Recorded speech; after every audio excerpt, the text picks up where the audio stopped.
ಹಾಗೆ ನಾನೊಂದು ನನ್ನ ಒಂದು ವಿಡಿಯೋ, ನಾನು ತುಂಬ ಬೇಜಾರಾಗಿದ್ದೀನಿ, ಡಿಪ್ರೆಷನಲ್ಲಿದ್ದೀನಿ ಅನ್ನೋ ಒಂದು ವಿಡಿಯೋ ಹರಿದಾಡ್ತಿದೆ, ಚಂದನ್ ಅವರು ಡಿಪ್ರೆಷನಲ್ಲಿದ್ದಾರೆ ಅಂತ.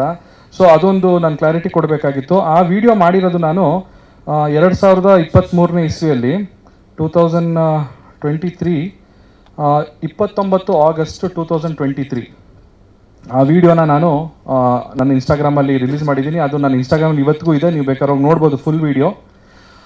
ಈ ವಿಡಿಯೋದಲ್ಲಿ ನಾನು ಏನು ಹೇಳಿದ್ದೀನಿ ಅಂದರೆ, ನನಗೇನು ಮಾಡಬೇಕು ಗೊತ್ತಾಗ್ತಿಲ್ಲ, ನನಗೆ ತುಂಬ ಬೇಜಾರಿತ್ತು, ಇವತ್ತು ನಾನು ಮುಂದೆ ಎಲ್ಲ ಹೇಳಬೇಕು ಅಂತ ಅಂದ್ಕೊಂಡಿದ್ದೀನಿ, ಏನು ಮಾಡಬೇಕು ಗೊತ್ತಾಗ್ತಿಲ್ಲ ಅಂತ ಹೇಳ್ತಾ ಲಾಸ್ಟಿಗೆ ಏನು ಹೇಳಿದ್ದೀನಿ, ನನ್ನ ಸೂತ್ರಧಾರಿ ಸಿನಿಮಾದ ಏನು ಮಾಡಬೇಕು ಸಾಂಗ್ ರಿಲೀಸ್ ಆಗುತ್ತೆ, ದಯವಿಟ್ಟು ಹೋಗಿ ನೋಡಿ ಅಂತ ಕೊನೆಯಲ್ಲಿ ಹೇಳಿದ್ದೀನಿ. ಆ ಕೊನೆಯಲ್ಲಿ ಹೇಳಿರುವಂಥ ವಿಷಯನ ಕಟ್ ಮಾಡಿಬಿಟ್ಟು ಈ ಒಂದು ಸಿಚುವೇಶನ್ಗೆ ಲಿಂಕ್ ಮಾಡಿ ಅದನ್ನು ಹರಿಬಿಟ್ಟಿದ್ದಾರೆ. ಇನ್ನೊಂದು ಸಂಗತಿ ಏನಂತ ಹೇಳಿದ್ರೆ ನಗು ಬರುತ್ತೆ ನನಗೆ. ನನ್ನ ಪೇಜಲ್ಲಿ ಅದು ಬರೀ 1 ಲಕ್ಷ ವ್ಯೂಸ್ ಪಡೆದಿದೆ. ಅದೇ ಬೇರೆಯವ್ರು ಹಾಕಿರೋ ಒಂದು ವಿಡಿಯೋದಲ್ಲಿ 8 ಲಕ್ಷ ವ್ಯೂಸ್ ಪಡೆದಿದೆ. ಸೊ ಇದೇ ಒಂದು ಏನು ವೈಫಲ್ಯ ಅಂತ ಅನಿಸುತ್ತೆ ಮೋಸ್ಟ್ಲಿ ಈಗಿನ ಒಂದು ಸಮಾಜದ ಈ ಸಾಮಾಜಿಕ ಜಾಲತಾಣದ ಒಂದು ವೈಫಲ್ಯ ಹಿಂಗಿದೆ. ಅಂದರೆ ಕೆಟ್ಟ ಸುದ್ದಿಗಳು ಬೇಗ ಹರಡುತ್ತೆ, ಒಳ್ಳೆ ಸುದ್ದಿಗಳು ಎಷ್ಟು ಕಷ್ಟಪಟ್ಟರು ಅದು ಹರಡಲ್ಲ ಅನ್ನೋದು. ಸೊ ಈ ಒಂದು ವಿಷಯ ಕೂಡ ನಾನು ನಿಮಗೆ ಸ್ಪಷ್ಟಪಡಿಸ್ಬೇಕಾಗಿತ್ತು. ಅಫ್ಕೋರ್ಸ್ ಆ ವಿಡಿಯೋದಲ್ಲಿ ನಾನು ತುಂಬ ಬೇಜಾರಾಗಿದ್ದೀನಿ. ಇವಾಗ ಬೇಜಾರಿಲ್ಲ ಅಂತಲ್ಲ, ಈಗಲೂ ಕೂಡ ಮನಸ್ಸಲ್ಲಿ ಒಂದು ಬೇಜಾರಿದೆ.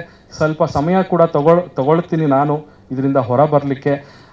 ಹೊರಬರಬೇಕು ಅಂತ ಹೇಳಿದರೆ ನಿಮ್ಮೆಲ್ಲರ ಒಂದು ಸಪೋರ್ಟ್ ನನಗೆ ಬೇಕು. ಮತ್ತು ಸದ್ಯದಲ್ಲೇ ನನ್ನ ಸಿನಿಮಾಗಳು ಕೂಡ ರಿಲೀಸ್ ಇದೆ, ಹೊಸ ಸಾಂಗ್ಗಳು ಕೂಡ ಬಿಡ್ತೀವಿ. ನಿವೇದಿತ ಕೂಡ ಅವರು ಕೂಡ ಹೊಸ ಪ್ರಾಜೆಕ್ಟ್ಗಳನ್ನ ಮಾಡ್ತಾ ಇದ್ದಾರೆ. ಸೊ ನಿಮ್ಮೆಲ್ಲರ ಸಹಕಾರ ನಮ್ಮ ಮೇಲಿರಲಿ. ಮತ್ತೊಮ್ಮೆ ನಾನು ಹೇಳ್ತೀನಿ, ಎಲ್ಲ ಮಾಧ್ಯಮದವ್ರಿಗೂ ಸಪೋರ್ಟ್ ಮಾಡಿದವ್ರಿಗೆ ತುಂಬ ಧನ್ಯವಾದಗಳು. ಎಲ್ಲೋ ಅಲ್ಲಿ ಇಲ್ಲಿ ಕೆಲವು ಯೂಟ್ಯೂಬ್ ಚಾನಲ್ಗಳು ಬೇಕು ಅಂತ ಈ ವದಂತಿ ಫ್ಯಾಕ್ಟ್ರಿಗಳಾಗ್ಬಿಟ್ಟಿದ್ದಾರೆ. ಅವರು ವದಂತಿಗಳನ್ನ ಸೃಷ್ಟಿ ಮಾಡಿ ಹರಿಬಿಡೋದೇ ಅವ್ರ ಕೆಲಸಗಳಾಗೋಗ್ಬಿಟ್ಟಿದೆ.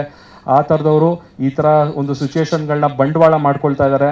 ಇದು ಸಾಮಾನ್ಯ ಜನರಿಗೂ ಗೊತ್ತಾಗುತ್ತೆ, ಬಟ್ ಸ್ಟಿಲ್ ನಮ್ಮ ಕಡೆಯಿಂದ ನಾವು ಹೇಳೋದು ನಮ್ಮ ಒಂದು ಕರ್ತವ್ಯ ಆಗಿದೆ. ಸೊ ಮತ್ತೊಮ್ಮೆ ಎಲ್ಲ ಮಾಧ್ಯಮ ಮಿತ್ರರಿಗೂ, ನಮ್ಮ ಸ್ನೇಹಿತರಿಗೂ, ಫ್ಯಾಮಿಲಿಯವ್ರಿಗೂ, ಎಲ್ಲ ಫ್ರೆಂಡ್ಸ್, ಫ್ಯಾನ್ಸ್, ಇನ್ಸ್ಟಾಗ್ರಾಮಲ್ಲಿ ಯಾರ್ಯಾರು ಮೆಸೇಜ್ ಮಾಡಿದ್ರು ಎಲ್ಲರಿಗೂ ನನ್ನ ಕಡೆಯಿಂದ ಸಾಷ್ಟಾಂಗ ನಮಸ್ಕಾರಗಳು. Thank you so much.